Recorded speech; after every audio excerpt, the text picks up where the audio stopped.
llibre del tresor. Hi havia una vegada una nena que es deia Girasol. Sempre estava molt contenta.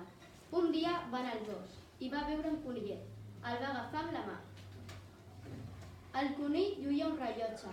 Li va semblar molt estrany, però es va adonar que ja eren les 8:30 de la tarda i tenia que tornar a casa.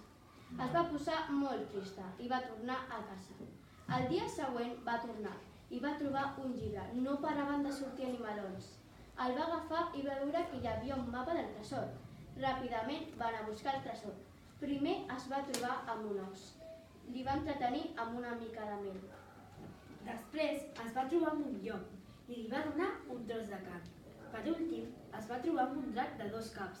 El va vèncer amb una espasa i amb la sang es va fer 2 ratlles de barrera. Va arribar a la piràmide. Tenia por, però va superar les seves pors i va entrar. Va veure un cofre, però estava rodejat de cadenes i un candau. De sobte, va aparèixer un avi i la va ajudar a obrir el candau amb el seu bastó. Hi havia molts or i diamants. L'avi era el seu avi perdut, que viatjava en el temps, i li va explicar que el conill era la seva mascota. Van ser molt feliços.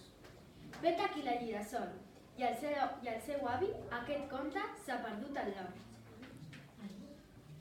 Aquest llibre està fet per Irene Tebar, Cristina, Pablo, Dylan i Martina. I l'Erika Prado. Els dibuixos. Ai, sí.